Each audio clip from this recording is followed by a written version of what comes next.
السلام علیکم ورحمۃ اللہ وبرکاتہ۔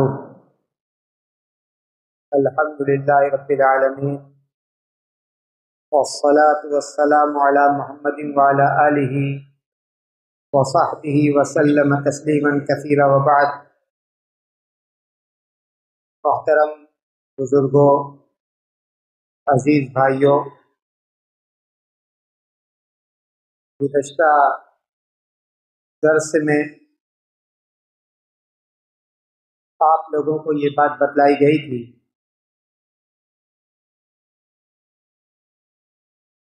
کہ یہ دروس کا سلسلہ جو 3 قسطوں پر مشتمل ہوگا، اور اس میں ہم اللہ کے رسول صلی اللہ علیہ وسلم کی سیرت طیبہ پر گفتگو کریں گے۔ پہلے درس میں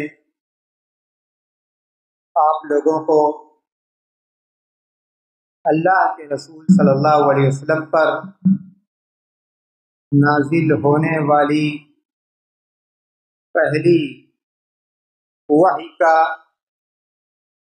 واقعہ بتلایا گیا۔ آج کے اس درس میں اللہ کے رسول صلی اللہ علیہ وسلم کی ہجرت مدینہ پر گفتگو کی جائے گی۔ آپ اس بات سے واقف ہیں کہ اللہ کے رسول صلی اللہ علیہ وسلم نے جب مکہ معظمہ میں علانیہ طور پر کھلم کھلا مکہ والوں کو اسلام کی دعوت دی، اور جن لوگوں کو اللہ تبارک و تعالیٰ نے توفیق دی اسلام قبول کرنے کی، انہوں نے اسلام قبول کیا،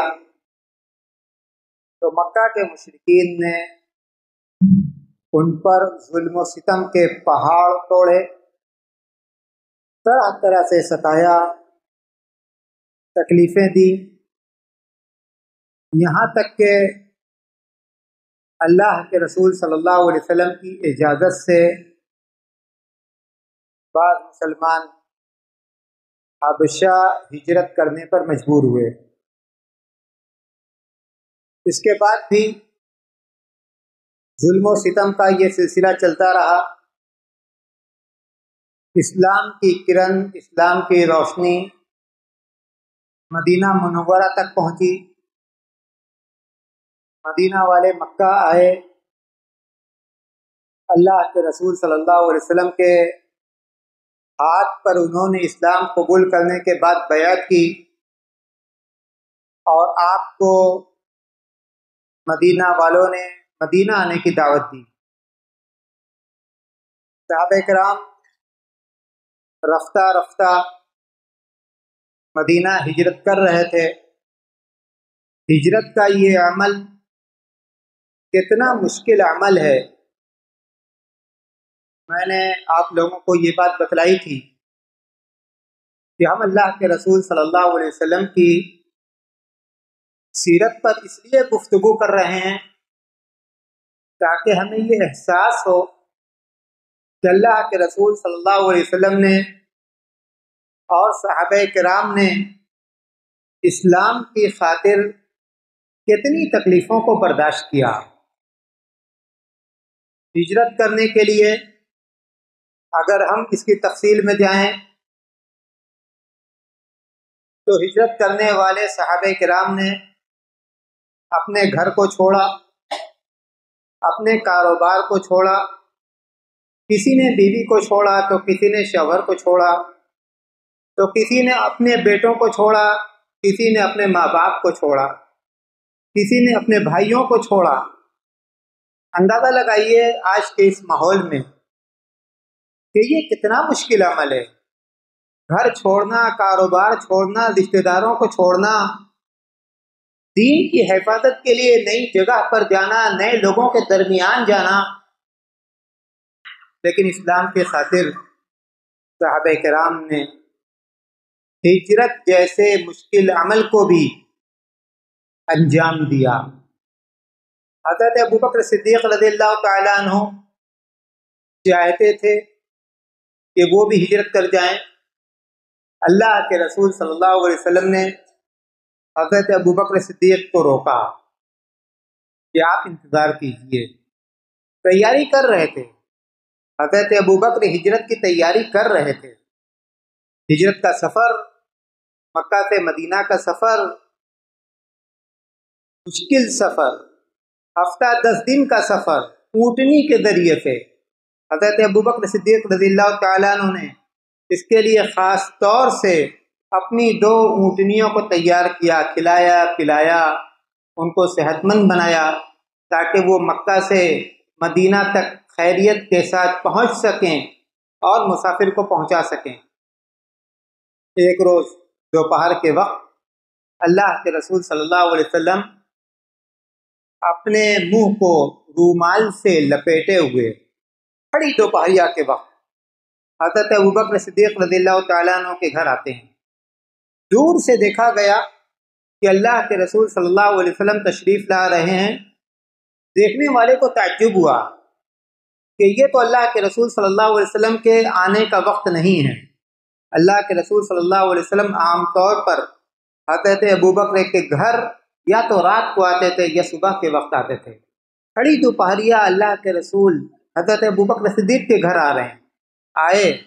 آنے کے بعد حضرت ابوبکر سے کہا کہ یہاں جو لوگ ہیں ان کو ہٹائیے۔ وہاں پر حضرت اسما تھیں، وہاں پر حضرت عائشہ تھیں۔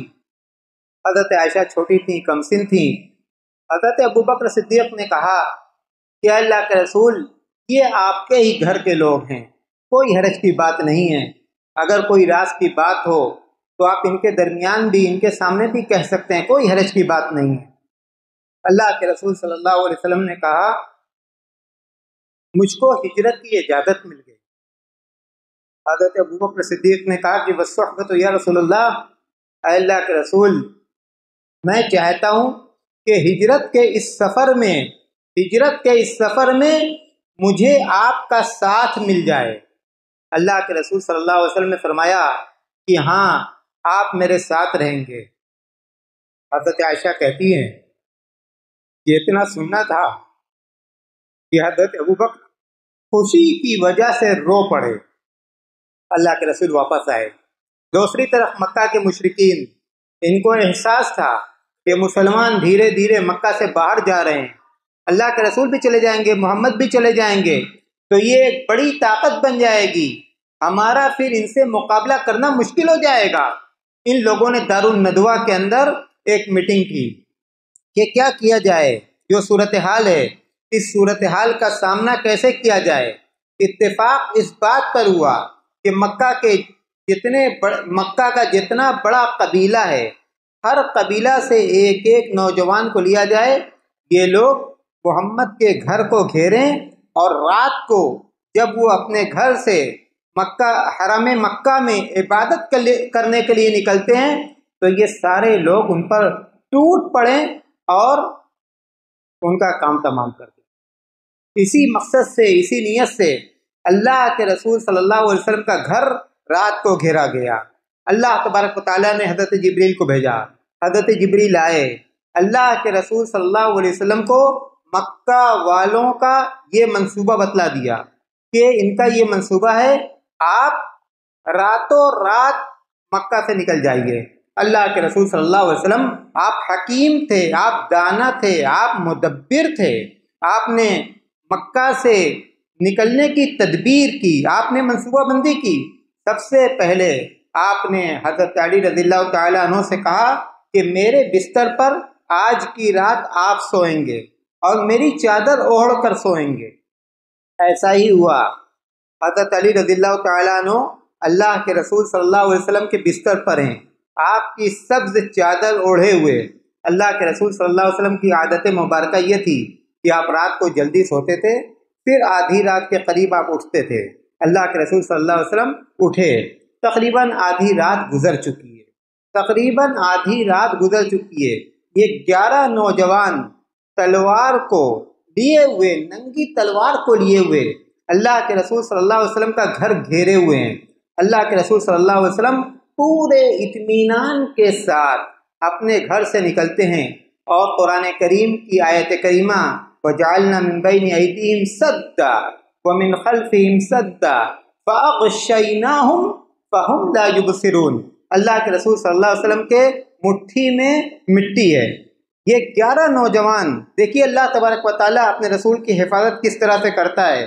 یہ 11 نوجوان جاگ رہے ہیں، لیکن اس کے باوجود اللہ کے رسول صلی اللہ علیہ وسلم سب کے سر پر مٹی ڈالتے ہوئے چلے جا رہے ہیں، کسی کی نظر نہیں پڑتی۔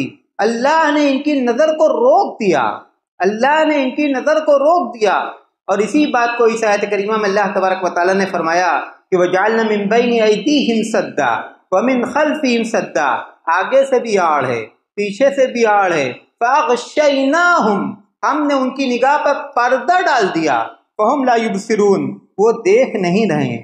اللہ کے رسول صلی اللہ علیہ وسلم سب کے سر پر مٹی ڈالتے ہوئے ان کے درمیان سے نکل گئے۔ ایک شخص یہ پورا منظر دیکھ رہا تھا، آیا ان کے پاس، یہاں کیا کر رہے ہیں آپ لوگ؟ کہا کہ محمد کا گھر ہے، محمد کے گھر کو گھیرے ہوئے ہیں۔ کس لیے گھیرے ہوئے ہیں؟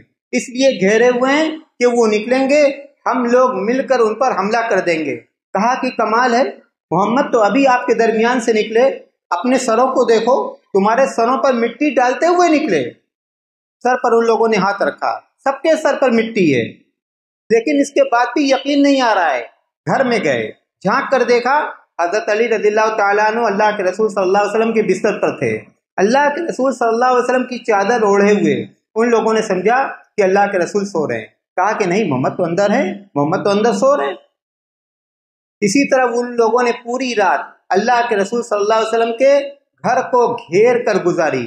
اللہ کے رسول صلی اللہ علیہ وسلم جب وہاں سے نکلے، حضرت ابوبکر کے گھر آئے، حضرت ابوبکر کو ساتھ لیا، اور اس کے بعد آپ مکہ سے نکلتے ہیں۔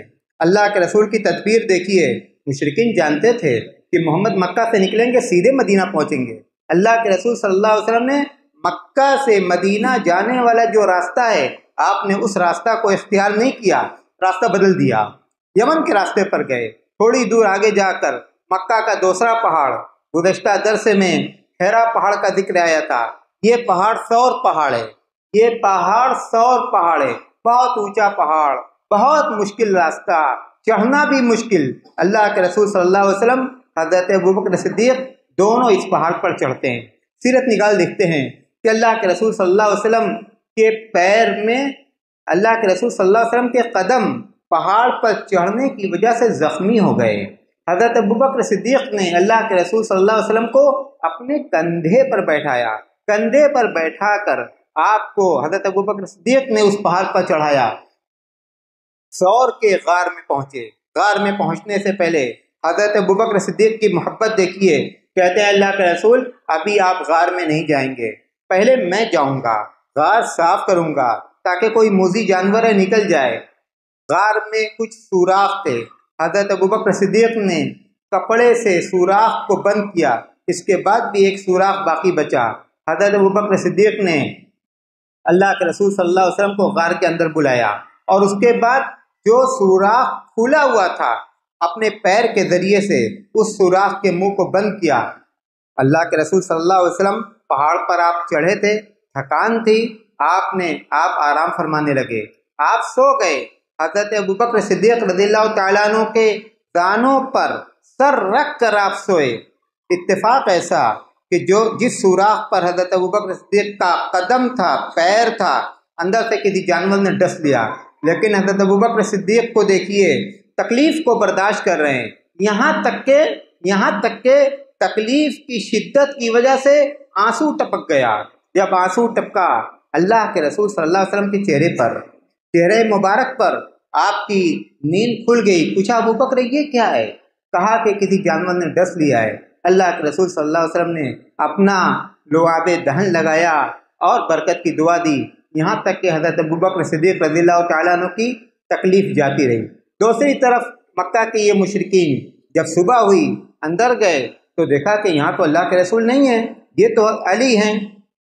ان لوگوں کے ہوش اڑ گئے، سوچا کہ اب کیا ہوگا، لگتا ہے کہ محمد مکہ سے نکل گئے۔ جتنا راستہ تھا سارے راستے کی ناکہ بندی کی گئی، کہ اگر مکہ میں ہوں اور مکہ سے نکل رہے ہوں تو راستے میں ان کو پکڑ لیا جائے، اور اس کے بعد انہوں نے اپنے سواروں کو جو راستے تھے دوڑایا، کہیں نہیں ملے، کچھ عطا پتہ نہیں۔ اللہ کے رسول صلی اللہ علیہ وسلم اور حضرت ابوبکر صدیق غار ثور میں ہیں، غار ثور میں ہیں۔ چنانچہ ان لوگوں نے یہ طے کیا کہ جو شخص بھی اللہ کے رسول یا حضرت ابوبکر کو زندہ یا مردہ لائے گا اس کو 100 اونٹ انعام دیا جائے گا۔ اب لوگ تلاش میں نکلے، یہاں تک کہ غار کے منہ پر بھی لوگ پہنچ گئے۔ حضرت ابوبکر صدیق نے کہا، اللہ کے رسول اگر یہ اپنے قدم کی طرف دیکھیں گے تو مجھے دیکھ لیں گے۔ غار کے منہ پر کہا کہ نیچے دیکھیں گے، قدم کی طرف دیکھیں گے تو مجھے دیکھ لیں گے، لیکن اللہ کے رسول صلی اللہ علیہ وسلم کا اطمینان دیکھیے۔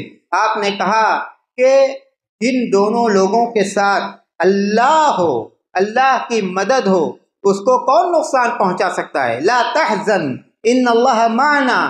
کہا کہ ابوبکر غم مت کرو، رنجیدہ مت ہو، گھبراؤ مت، اللہ ہمارے ساتھ ہے، اللہ ہمارے ساتھ ہے۔ 3 دن گزرنے کے بعد اللہ کے رسول صلی اللہ علیہ وسلم اور حضرت ابوبکر غار سے نکلتے ہیں۔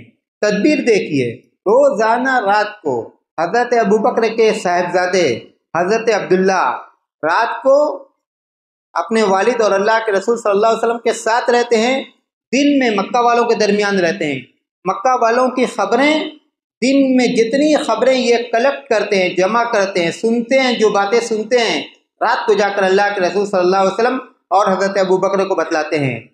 عامر بن فہیرہ جو حضرت ابوبکر کے غلام تھے، وہ اپنے جانور لے جا کر رات کو غار کے پاس لے جاتے ہیں تاکہ اللہ کے رسول صلی اللہ علیہ وسلم اور حضرت ابوبکر بکریوں کا دودھ نوش کریں۔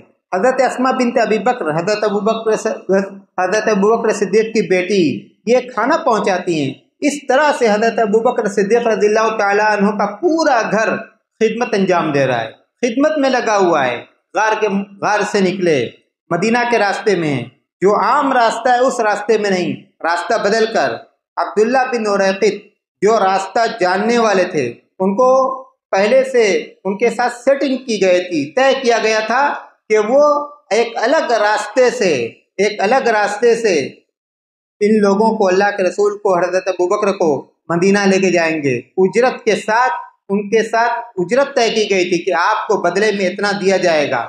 چنانچہ عبداللہ بن اریقط ان لوگوں کو لے جا رہے ہیں۔ مکہ کے لوگ جب یہ اعلان کیا گیا کہ 100 اونٹ دیا جائے گا، سراقہ بن مالک بالکل قریب پہنچ گئے۔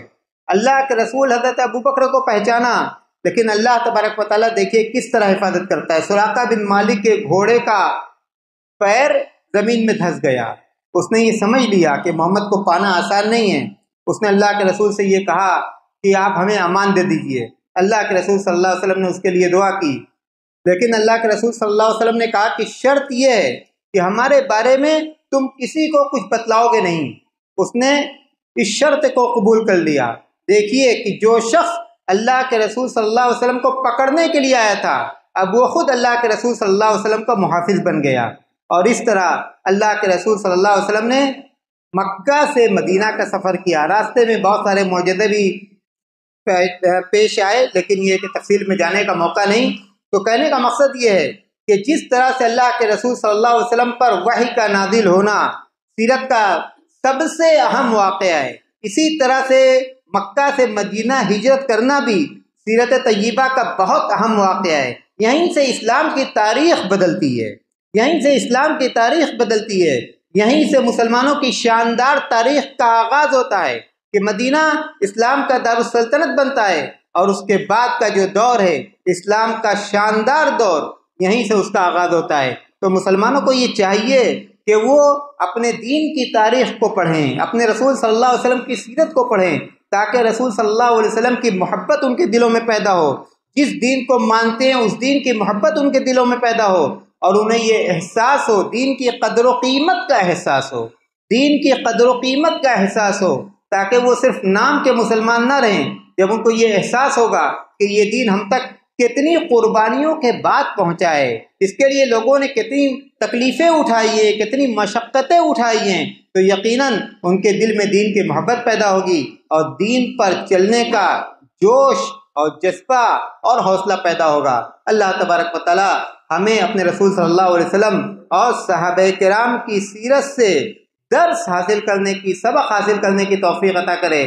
بار الہ تو ہمارے رمضان کی نیکیوں کو قبول فرما لے، اور رمضان کے جو بابرکت ایام باقی رہ گئے ہیں تو ہمیں توفیق دے کہ ان ایام میں ہم زیادہ سے زیادہ نیکیوں کے کام کریں۔ بار الہ جو لوگ دین کے کام میں پیش رہتے ہیں، مدرسہ کے کاموں میں، مسجدوں کے کاموں میں، بار الہ تو ان کی نیکیوں کو قبول فرما لے، ان کے درجات کو بلند فرما دے، ان کو ہر قسم کے شر سے، ہر قسم کی تکلیف سے، ہر قسم کی پریشانی سے محفوظ رکھ، ان کی نیکیوں کو بار الہ تو ان کے لیے صدقہ جاریہ بنا دے، ان کے والدین کی قبروں کو نور سے بھر دے، ان کے اعلی اولاد کی حفاظت فرما، ان کے کاروبار میں خیر و برکت عطا فرما۔ بار الہ تو ہمیں جب تک زندہ رکھ، اسلام پر چلنے والا بنا کر زندہ رکھ، جب موت آئے تو ایمان پر آئے۔ وآخر دعوانا الحمدللہ رب العالمین، والسلام علیکم۔